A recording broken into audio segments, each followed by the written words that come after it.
क्या मध्य पूर्व वापस एक बड़े युद्ध की ओर जा रहा है? 13 जून 2025 इजराइल अपने प्रतिद्वंद्वी ईरान पर एक मैसिव एयर स्ट्राइक लॉन्च कर देता है, जिसमें इजराइल उसके मिलिट्री इंफ्रास्ट्रक्चर्स और न्यूक्लियर फैसिलिटीज को टारगेट करता है। इस पूरे ऑपरेशन को ऑपरेशन राइजिंग लायन नाम दिया जाता है। दरअसल इसके लिए इजराइल कई महीनों से प्लानिंग और रिसर्च कर ईरान की इन सीक्रेट न्यूक्लियर साइट्स और मिलिट्री साइट्स को चिन्हित कर लेता है। इजराइल को डर है कि ईरान का nuclear centrifuge program nuclear weapons develop किए जाने के काफी करीब है। ईरान के पास कई भूमिगत परमाणु कार्यक्रम चल रहे हैं, जैसे फोर्डो न्यूक्लियर प्रोग्राम, जो एक माउंटेन पर स्थित है, लेकिन जिसका nuclear fuel enrichment plant underground है, जो कि किसी भी बमबारी से बेटर प्रोटेक्शन प्रोवाइड करता है। दूसरी साइट है नतांज न्यूक्लियर फैसिलिटी, जहां एक अंडरग्राउंड फ्यूल एनरिचमेंट प्लांट है, वहीं ग्राउंड पर पायलट फ्यूल एनरिचमेंट रिफाइनरी है। तीसरी है Isfahan nuclear facility, which is the largest nuclear technology centre of Iran, जो कि यूरेनियम को यूरेनियम हेक्साफ्लोराइड में प्रोसेसिंग करने में सक्षम है। चौथा न्यूक्लियर साइट है कंदाब, जो कि एक partially built heavy water research centre है। और पांचवा है बुशेहर न्यूक्लियर पावर प्लांट, जो कि ईरान का इकलौता ऑपरेशनल न्यूक्लियर पावर प्लांट है। डेट 13 जून 2025।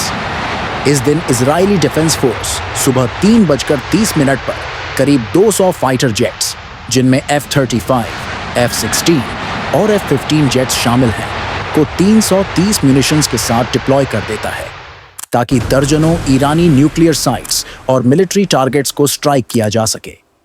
इसके लिए इजराइल एक कॉम्प्लेक्स कैलकुलेशन और प्लानिंग करता है, क्योंकि इसके लिए उसके फाइटर जेट्स को जॉर्डन, सीरिया और इराक को पार करते हुए करीब 1600 किलोमीटर का सफर तय करना होता है। इसके लिए इजराइल रिफ्यूलिंग और कोऑर्डिनेटेड अटैक प्लानिंग के साथ साथ सीरिया और इराक के पोटेंशियल एयर डिफेंस थ्रेट्स को भी न्यूट्रलाइज कर देता है। इजराइल ईरान पर अटैक करने के लिए जो स्ट्रैटेजी अपनाता है, उसके तहत वो ईरान पर 3 वेव्स में अटैक करता है।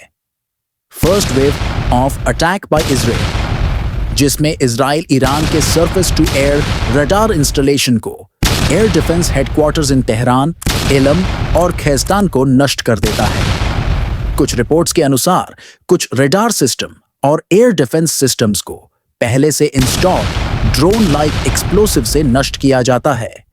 सेकेंड वेव ऑफ अटैक, जिसमें इजराइल ईरान के major ballistic missile launcher sites को स्ट्राइक कर देता है।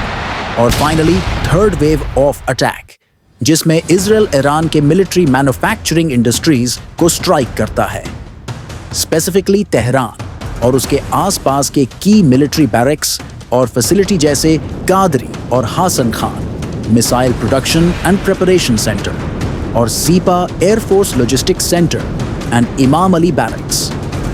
ये अटैक ईरान के लॉजिस्टिक सपोर्ट और कमांड नेटवर्क को हेविली डैमेज कर देता है। कुछ रिपोर्ट्स के अनुसार इस हमले में ईरान के वरिष्ठ सैन्य नेता जैसे इस्लामिक रिवॉल्यूशनरी गार्ड के प्रमुख हुसैन सलामी और chief of staff Mohammad Bagheri और परमाणु वैज्ञानिक भी मारे गए हैं।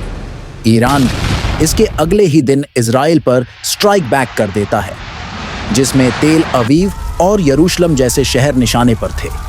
हालांकि इजराइल की वायु रक्षा प्रणालियों जैसे आयरन डोम ने ज्यादातर को रोक दिया, लेकिन कुछ मिसाइलें कथित तौर पर लक्ष्य तक पहुंची, जिससे संपत्ति को नुकसान हुआ और कुछ लोग घायल भी हुए।